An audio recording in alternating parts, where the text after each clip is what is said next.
ಜವಾನ್ ಜೈ ಕಿಸಾನ್.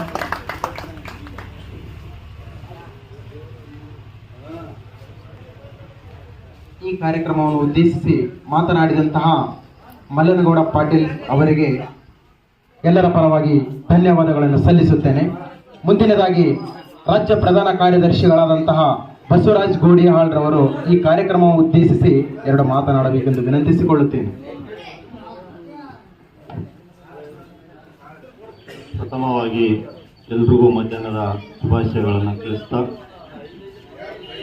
ಮೇಧಾವಿ ರಾಯನ ಕೋಟ ಗ್ರಾಮದ ಗ್ರಾಮ ಘಟಕ ಉದ್ಘಾಟನೆ ಕಾರ್ಯಕ್ರಮಕ್ಕೆ ಆಗಮಿಸಿದಂಥ ತಾಲೂಕಿನ ಅಧ್ಯಕ್ಷರೇ, ಜಿಲ್ಲಾಧ್ಯಕ್ಷರೇ, ಜಿಲ್ಲಾ ಪದಾಧಿಕಾರಿಗಳೇ, ತಾಲೂಕಾ ಪದಾಧಿಕಾರಿಗಳೇ ಹಾಗೂ ವೇದಿಕೆ ಮೇಲೆ ಆಸೀನರಾಗಿರ್ತಕ್ಕಂಥ ಎಲ್ಲ ರಾಜ್ಯ ಪದಾಧಿಕಾರಿಗಳೇ ಹಾಗೂ ಈ ಗ್ರಾಮದ ಹಿರಿಯರೇ, ಈ ಕಾರ್ಯಕ್ರಮಕ್ಕೆ ಬಂದು ಶುಭ ತಂದುಕೊಟ್ಟಂಥ ನನ್ನೆಲ್ಲ ರೈತ ಅಣ್ಣ ತಮ್ಮಂದಿರೇ,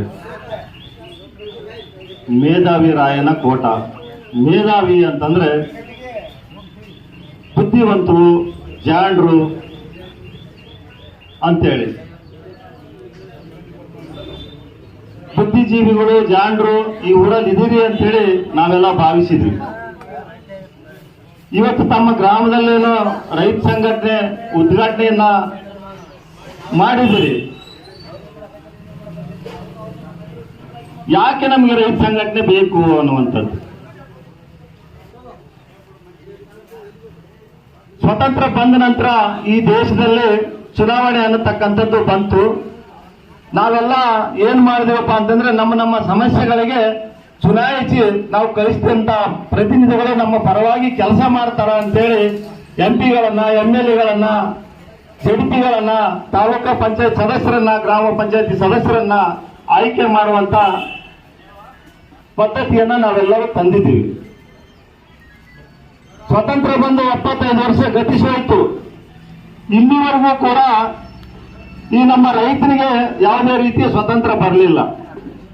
ನಾವು ಚುನಾಯಿಸಿ ಕಳಿಸಿದಂತ ಪ್ರತಿನಿಧಿಗಳು ನಮ್ಮ ಪರವಾಗಿ ಕೆಲಸ ಮಾಡ್ತಾರೆ ಅಂತೇಳಿ ನಾವು ಅನ್ಕೊಂಡಿದ್ವಿ.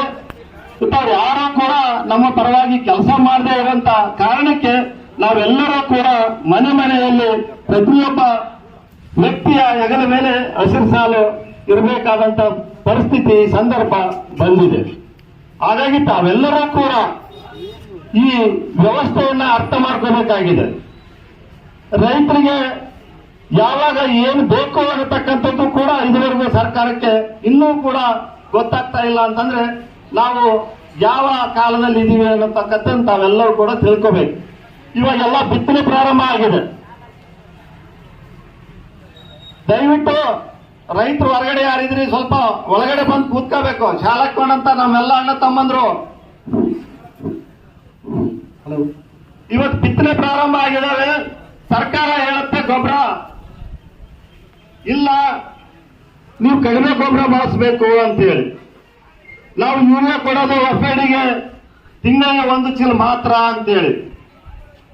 ನಾವೆಲ್ಲ ಇಲ್ಲಿ ಭತ್ತ ಬೆಳೆಯವರು, ಬೇರೆ ಬೇರೆ ರೀತಿ ತೊಗರಿ ಬೆಳೆಯವರು, ಜೋಳ ಬೆಳೆಯವರು, ಬೇರೆ ಬೇರೆ ರೀತಿ ಬೆಳೆ ಬೆಳೆಯವರು ಇದ್ದೀವಿ.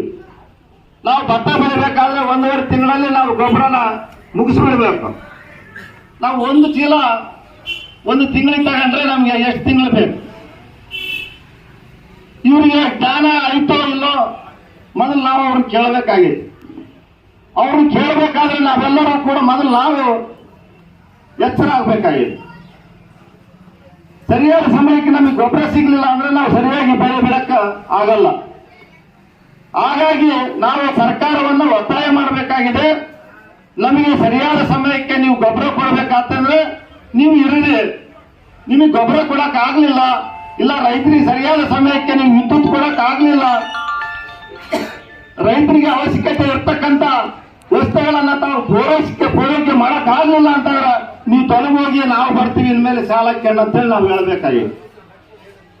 ಅಂದಾಗ ಮಾತ್ರ ನಮ್ಗೆ ಕೆಲಸ ಆಗ್ತಾವ, ಇಲ್ಲ ನಮಗೆ ಕೆಲಸ ಆಗಲ್ಲ. ನಾವು ಈ ರೈತ ಸಂಘ ಹುಟ್ಟಿದಾಗಿನಿಂದ ಕೇಳ್ತಾ ಇದ್ದೀವಿ, ನೀವು ಬೇರೆ ಏನು ಕೊಡೋದು ಬೇಡಪ್ಪ ನಮಗೆ ರೈತರಿಗೆ, ನೀವು ಸರಿಯಾಗಿ ವಿದ್ಯುತ್ ಕೊಡ್ರಿ, ಸರಿಯಾದ ನೀರು ಕೊಡ್ರಿ, ನಾವು ಬೆಳೆದಂತ ಬೆಳೆಗೆ ಸರಿಯಾದ ಬೆಲೆ ಕೊಡ್ರಿ ಅಂತೇಳಿ. ನಮಗೆ ಬೇರೆ ಏನು ಬೇಕಾಗಿಲ್ಲ, ಇವು 3 ಇಂಚಿನ ಬರ ಸಾಕು, ನಾವು ಈ ಸರ್ಕಾರಕ್ಕೆ ಸಾಲ ಕೊಡೋರು ಆಗ್ತೀವಿ. ಇದೆಲ್ಲ ಜ್ಞಾನ ನಮ್ಮಲ್ಲಿ ಇದ್ರೂ ಕೂಡ ನಾವು ಈ ಸರ್ಕಾರಕ್ಕೆ ಒತ್ತಾಯ ತರೋದಕ್ಕೆ ನಮ್ಮಿಂದ ಆಗ್ತಾ ಇಲ್ಲ. ಸ್ವಾಮಿನಾಥನ್ ವರದಿ ಜಾರಿ ಮಾಡಿದ್ದಾರೆ, ಆದ್ರೆ ಸರ್ಕಾರ ಅದನ್ನ ಜಾರಿಗೆ ತರ್ತಾ ಇಲ್ಲ. ಇವತ್ತು ಗೊಬ್ಬರ 1400 1500 ರೂಪಾಯಿ ಕಾಂಪ್ಲೆಕ್ಸ್ ಇರ್ತಾರೆ, ಎಂತಂತದ್ದು ಇವತ್ತು 2200 300 ರೂಪಾಯಿ ಆಗಿದೆ. ಆ ದರದಲ್ಲಿ ನಾವು ಗೊಬ್ಬರವನ್ನ ತಂದು ಬೆಳೆಬಹುದು. ಅವರು ಕೇಳಿದಂತ ರೇಟಿಗೆ ನಾವು ನಮ್ಮ ದವಸ ಧಾನ್ಯಗಳನ್ನ ಮಾರಾಟ ಮಾಡಿ ನಾವು ತಂದಂತ ಸಾಲಗಾರನಿಗೆ ನಾವು ಸಾಲ ವಾಪಸ್ ಹೇಗೆ ತೀರಿಸುವುದು? ಇದು ಈ ದೇಶದಲ್ಲಿ ಇರ್ತಕ್ಕಂಥ ರಾಜಕೀಯ ಪಕ್ಷಗಳೇನಿದಾವೆ, ಜೆಡಿಎಸ್ ಇರ್ಬೋದು, ಬಿಜೆಪಿ ಇರ್ಬೋದು, ಕಾಂಗ್ರೆಸ್ ಇರ್ಬೋದು, ಇವೆಲ್ಲವೂ ಕೂಡ ಒಂದೇ ನಾಣ್ಯದ ಮುಖಗಳು. ಅವರು ತಮ್ಮ ಬೆಳೆ ತಾವು ಬೇಯಿಸ್ಕೊಳ್ಳೋದಕ್ಕೆ ನಮ್ಮನ್ನ ಬಲಿ ಕೊಡ್ತಕ್ಕಂಥವ್ರು. ಇವತ್ತು ರೈತ ಇರೋದು ಬೇಡ, ನಾವು ಕಾರ್ಪೊರೇಟ್ ಕಂಪನಿಗಳನ್ನ ತರ್ತೀವಿ ಅನ್ನುವಂತ ವ್ಯವಸ್ಥೆಯಲ್ಲಿ ಇವತ್ತು ನರೇಂದ್ರ ಮೋದಿ ಅವರು ಮುಂದೆ ಇದ್ದಾರೆ. ಹಾಗಾಗಿ ತಾವೆಲ್ಲರೂ ನೋಡಿರ್ಬೇಕು, ಈಗ ಒಂದೆರಡು ವರ್ಷದ ಹಿಂದೆ ದೆಹಲಿಯಲ್ಲಿ ಹೋರಾಟ ನಡೀತು ಕೃಷಿ ಕಾಯ್ದೆಗಳನ್ನ ಜಾರಿ ತಂದದಕ್ಕೆ.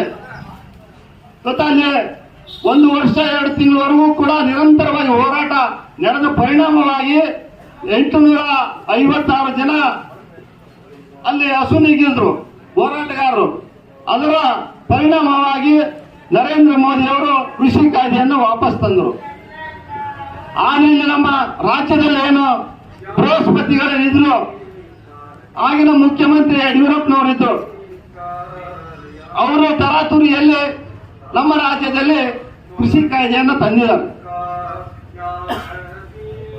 ಇದುವರೆಗೂ ಕೂಡ ಕೃಷಿ ಕಾಯ್ದೆಯನ್ನು ವಾಪಸ್ ತಗೊಳ್ಳಿಲ್ಲ. ಈ ಚುನಾವಣೆ ಬಂದಾಗ ಸಿದ್ದರಾಮಯ್ಯನವರು ಕೂಡ ಹೇಳಿದ್ರು, ನಾವು ನಮ್ಮ ಸರ್ಕಾರ ಬಂದ್ರೆ ನಾವು ಕೃಷಿ ಕಾಯ್ದೆಯನ್ನು ವಾಪಸ್ ತಗೊಂತೀವಿ ಅಂತೇಳಿ. ಆದ್ರೂ ಕೂಡ ಇನ್ನೂ ಕೃಷಿ ಕಾಯ್ದೆಯನ್ನ ವಾಪಸ್ ತಗೊಂಡಿಲ್ಲ. ಹಾಗಾಗಿ ತಾವೆಲ್ಲರೂ ಕೂಡ ಎಚ್ಚೆತ್ಕೋಬೇಕಾಗಿದೆ. ನಮ್ಮ ಬದುಕನ್ನು ನಾವು ಉಳಿಸ್ಕೋಬೇಕಾಗಿದೆ. ನಮ್ಮ ಬದುಕು ಉಳಿಬೇಕಾಗಿತ್ತಂತಂದ್ರೆ ನಾವೆಲ್ಲರೂ ಕೂಡ ಜಾಗೃತರಾಗಬೇಕಾಗಿದೆ. ಹಾಗಾಗಿ ನೀವೆಲ್ಲರೂ ಕೂಡ ಮನೆ ಮನೆಗೂ ರೈತ ಸಂಘವನ್ನ ರಚನೆ ಮಾಡುವುದರ ಮೂಲಕ ರೈತ ಒಂದು ಗಟ್ಟಿಯಾದಂತ ಶಕ್ತಿಯಾಗಿ ನಮ್ಮ ಬದುಕನ್ನು ನಾವೆಲ್ಲರೂ ಕೂಡ ಉಳಿಸ್ಕೋಬೇಕಾಗಿದೆ. ಹಾಗಾಗಿ ಆ ನಿಟ್ಟಿನಲ್ಲಿ ತಾವೆಲ್ಲರೂ ಕೂಡ ಕೆಲಸ ಮಾಡ್ತೀರಿ ಅನ್ನುವಂಥ ವಿಶ್ವಾಸದಿಂದ ಇಲ್ಲಿ ನಮ್ಮನ್ನ ಕರೆಸಿ 2 ಮಾತಾಡಲು ಅವಕಾಶ ಮಾಡಿಕೊಟ್ಟಂತ ತಮ್ಮೆಲ್ಲರಿಗೂ ವಂದಿಸಿ ನನ್ನ 2 ಮಾತಿಗೆ ವಿರಾಮವನ್ನು ನೀಡ್ತೇನೆ. ಮತ್ತೊಮ್ಮೆ ತಮ್ಮೆಲ್ಲರಿಗೂ ನಮಸ್ಕಾರ.